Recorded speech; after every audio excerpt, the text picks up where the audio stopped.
Hey everybody, Trey Hensley here. I'm a Grammy Award-winning guitarist, singer-songwriter from Tennessee, two-time International Bluegrass Music Association's Guitar Player of the Year, and I'm absolutely thrilled to be here with Guitarcenter today. I grew up in a very musical area. East Tennessee is pretty rich with bluegrass and acoustic music. And so a lot of the music that I wanted to learn how to play, there were several people there that knew how to teach it. And one guy in particular was this guy, GC Matlock. He could play the style of music that I wanted to play. And so, my first lesson would be learning old Carter family songs.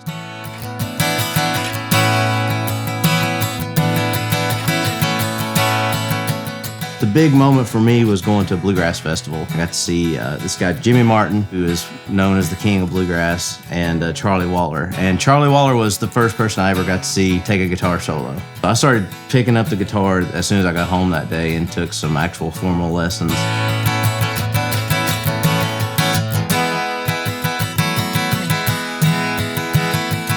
So I got to play the Grand Ole Opry when I was 11. I met Marty Stuart, who is a big hero of mine. I'd been playing 3 or 4 months, and I got to meet him at a fair out in East Tennessee where I grew up. And I wanted him to sign my guitar case, and ended up playing a couple songs for him. And yeah, he invited me to play that night with him on the show, and then he invited me a few months after that to play the Grand Ole Opry.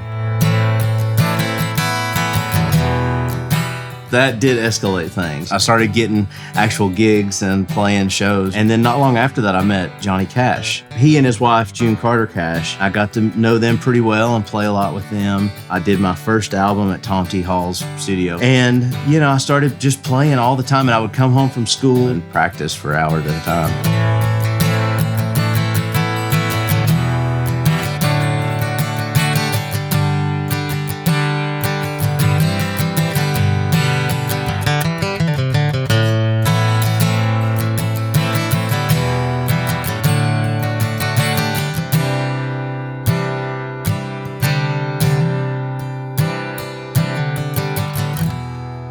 It's the age-old tale of playing acoustic guitar and hearing the joke of there's no money past the 5th fret. And so every guitar I ever played when I was younger was set up as such. They're super high action. You could play cowboy chords and you could pick out melodies, but just forget any upper fret access at all. I think as I started playing more electric guitar, and I would play these guitars that have cutaways and I can reach the 14th and the 20th fret if I want to, there's just all this music that's within this guitar that I wanted to get access to.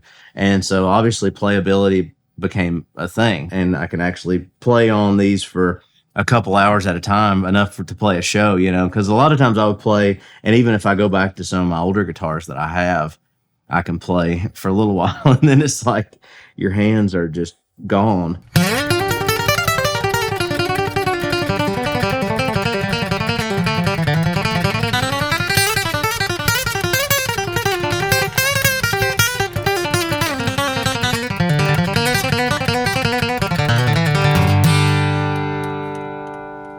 I met this guy, Rob Ickes, who's a great dobro player. So I remember he talked to me and, you should come to Nashville and we'll pick some and kind of get everything rolling. So when I first moved to Nashville, me and Rob Ickes did this duo album together, and just kind of a fun project. Had no plans. I'd written a couple songs, but everything else was just kind of us jamming in the studio. And that record ended up getting nominated for a Grammy that year. And that became my, full-time gig, was that duo for a long time.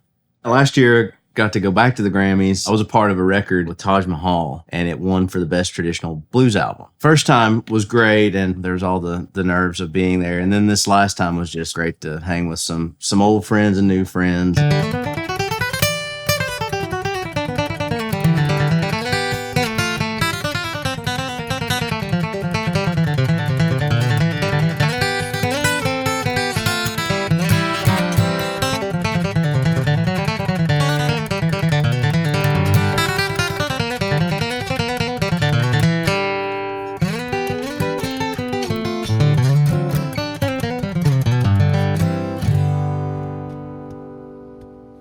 So I started playing Taylor guitars kind of unofficially. Probably when I moved to Nashville, not long after that, I started wanting to plug a guitar in.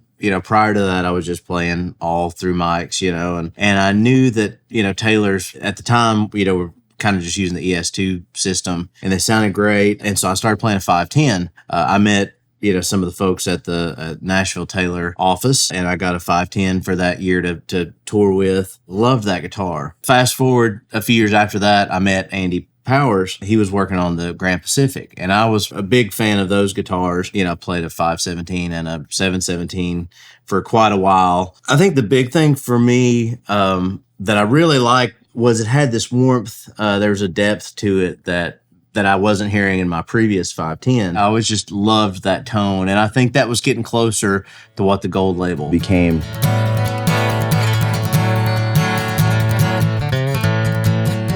I've been way on the gold label stuff, and honestly, when I first got them, I've just played so many other guitars, and as guitar players are, you become kind of a collector, and they are all tools.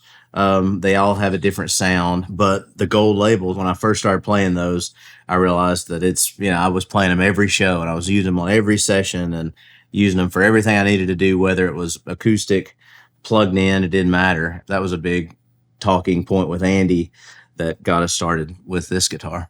When they sent me a couple different prototypes, one of the big things was, the necks, I like a pretty rounded neck where it's not necessarily a V shape. And the, sunburst, Andy had sent me a couple different things. I love that mine that I played since the day I got it is one that's off the line. It's not any different than this one. It's not any different than any number of them. And I love that because a lot of times there'll be a signature model and maybe, the artist might want a kind of spruced up version of the signature model. And mine is identical to what anybody else would get. And there's just so much of that because I love the guitar. It really inspires me to play. That's the ultimate goal, is that if somebody picks up these guitars that just so happen to have my name on them, that it makes them want to play and it makes them want to be a better guitar player, because that's the way it makes me want to be. And, I remember when I first got my guitar, I didn't put it down, for hours and hours, and I haven't done that in a long time. And so that's what I hope is the experience for everybody that picks up one of these.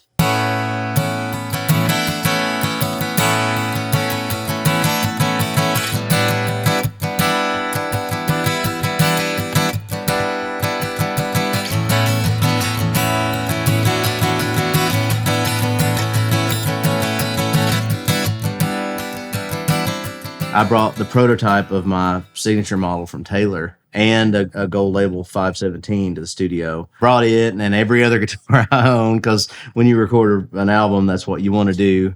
And I ended up using, my prototype and the 517 on everything. From the first track, it kind of opens with a guitar moment.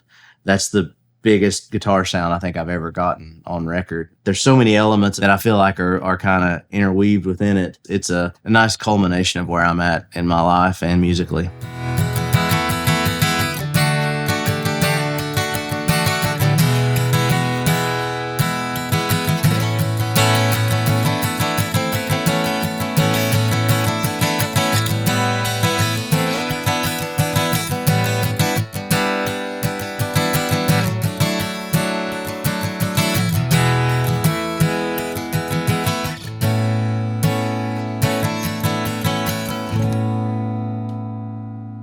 I very rarely, when I'm writing a song or working on a song, play it like it may end up on the record. Like, I don't like to create a solo.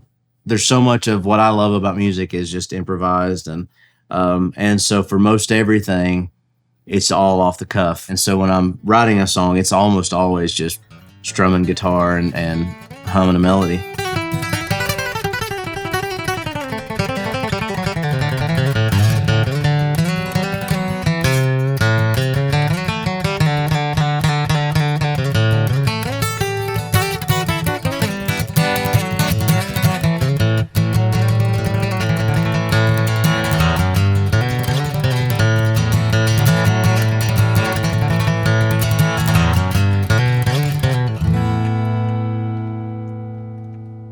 Being kind of in charge of my own music has been something that I've wanted to do for several years. And honestly, the touring schedule just never allowed for it. And so last year was kind of like my moment where I'm stepping out of the duo and I wanted to do this record. And so I had these songs kind of stockpiled for a few years. And the first one we ended up recording was the song Can't Outrun the Blues, which ended up being the title track of the album. And we put it out, as a single. It was #1 on all the acoustic bluegrass charts for several months. With that album, it was really nice to be able to step into my own sound. At first, I was going to, soul produce it, and I was kind of gathering ideas to do that. And more, I talked to Brent, Maher, a legendary Nashville producer, and he was the engineer on Proud Mary from Ike and Tina Turner. He did all the Sly and the Family Stone. The list goes on and on. The more I talked to Brent, how's this record, going to be cohesively a sound? We saw eye to eye on it, and I'm really, really incredibly proud of this album and glad to finally have it out. If you want to learn more about the Taylor Trey Hensley Gold Label 510, go to guitarcenter.com, call one of their expert gear advisors, or stop into any of your local GCs.